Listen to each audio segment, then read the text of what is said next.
Hello everyone. তো দেখো জন্মদিনের প্রথম ব্লগ তো তোমাদেরকে দিয়েছি, আজকে হচ্ছে সেকেন্ড ব্লগ।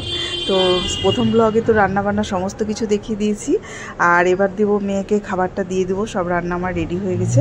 তো তার আগে দেখো মেয়ের আমি ড্রেসটা বের করে দিচ্ছি। তোকে দুটো সেট বের করে দিলাম, জন্মদিনের জন্য নেওয়া হয়েছিল। ওর যেটা ইচ্ছে সেটা পরবে, কোনো জোর নেই আজকে, ওর যেটা মন চাইবে সেটা পরবে। তো আজকে তো প্রচণ্ড গরম, হালকাই ড্রেস কিনে দিয়েছি এই সময়টা যেহেতু বেশি গরম থাকে। আর এদিকে দুটো মালা ওকে বের করে দিলাম, ওর যেটা মন সেটা পরবে। আর এদিকে দেখো সমস্ত থালায় খাবার আমি বেড়ে নিয়েছি, ফল কেটে নিয়েছি, মিষ্টি সাজিয়ে নিয়েছি, সমস্ত রেডি করে টেবিলে রেখেছি। টেবিলে তো খাবে না, নিচেই খেতে দেবো। তো তার আগে আমি গুছিয়ে টেবিলে রেখেছি। এখন আমি দইটা রেডি করছি। তো আজকে প্রচণ্ড গরম ছিল, তো ওই দিকটায় ফ্যান তো একদমই দিতে পারছি না, কিন্তু ওই দিকটাতে বসেই খেতে হবে, কারণ একটা দিক নির্ণয়ের ব্যাপার আছে। পূব দিকে মুখ করে খেতে হয় আর কি, যে কোনো কাজই করতে হয়। তো দেখো ওই জন্য ওইখানে ওকে বসতে হবে। আর এখানে আমি একে একে ওকে খাবারগুলো এনে দিচ্ছি। আর এবার আমি এডিট করতে গিয়ে দিচ্ছি আমার মাম্মাম কি সুন্দর করে নিজে থালার চারপাশটা সুন্দর করে গুছিয়ে নিচ্ছে। আর আমি তো খুব ব্যস্ত ছিলাম, কারণ ওই দিক থেকে এনে এনে খাবারগুলো ওকে দিচ্ছিলাম। আর ওর বাবাকে তো একটু ভিডিও করতে বলেছিলাম, ওর বাবা তো ভিডিও করছে, দেখতেই পাচ্ছ। আর ডেকোরেশনটাও খুব সুন্দর হয়েছে, দুজন মিলে করেছে ওরা। তো যাই হোক, খুব আনন্দের দিন। আর একটা কথা আবারও বলছি, তোমরা আমার মেয়েকে অনেক ভালোবাসা দিয়েছো আজকের দিনে। তো আজকের দিনটা তোমাদের ভালোবাসায় আরও সুন্দর হয়ে উঠেছে। তো এভাবেই তোমরা আমার পাশে থেকো আর আমাদেরকে ভালোবাসা দিও। আর আমিও ঠাকুরের কাছে প্রার্থনা করেছি তোমরাও খুব ভালো থেকো, সুস্থ থেকো, আর আমাদের পাশে থেকো। তো দেখো মাম্মামকে সব এনে এনে আমি দিয়ে দিচ্ছি।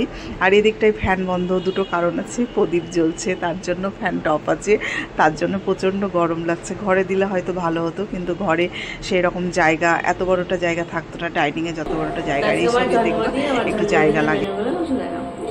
আছে শাক ভাজা, তারপর কাঁকরোল ভাজা, এখানে বড়া ভাজা, ছুটি ভাজা, বেগুন ভাজা, আর এটা এটা মা ওটা হচ্ছে ভাজা, সূর্য কুমড়ো ভাজা, কুমড়ো ভাজা। তারপর এখানে হচ্ছে আম ভাজা, তারপর পটল ভাজা, আলু ভাজা, ঢেঁড়স ভাজা, ডুমুর ভাজা।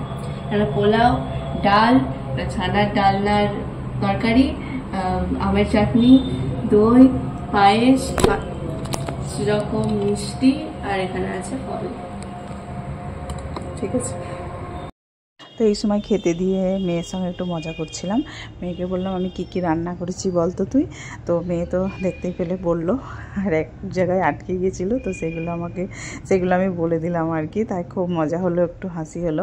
তারপরে আমরা মেয়েকে খাইয়ে দিচ্ছি। এই যে জন্মদিনের ভিডিওগুলো তোমাদের সঙ্গে শেয়ার করছি, তো খুব ভালো লাগছে। আর শেয়ার করার জন্য আমার ভিডিওগুলো থেকে যাবে, যে যখন মন আমি দেখতে পারবো। আর এসব ভিডিও দেখবে যতই দিন যায় পুরনো হয়, কিন্তু খুব ভালো লাগে। যেমন ছোটোবেলাকার, তখন তো আর আমি এরকম ফেসবুকে অত ভিডিও করতাম না, হয়তো ছবি পোস্ট করতাম, তো সেগুলোই দেখি, তো খুব ভালো লাগে। আর যেগুলো পোস্ট করিনি সেগুলো তো আর নেই, সেগুলো ডিলিট হয়ে গেছে। তাই এটা একটা খুব সুন্দর মাধ্যম, ছবিগুলো, ভিডিওগুলো, এই যে সুন্দর সুন্দর স্মৃতিগুলো রেখে দেওয়ার জন্য। তাই ভিডিওটা যতটা পারলাম তোমাদের সঙ্গে শেয়ার করলাম, আর সেগুলো আমার কাছেই থেকে যাবে। তো আজকের ভিডিওটা এখানেই শেষ করলাম। তোমরা ভালো থেকো, সুস্থ থেকো, দেখা হবে নতুন একটা ভিডিওতে। আজকের মতো টাটা তোমাদের।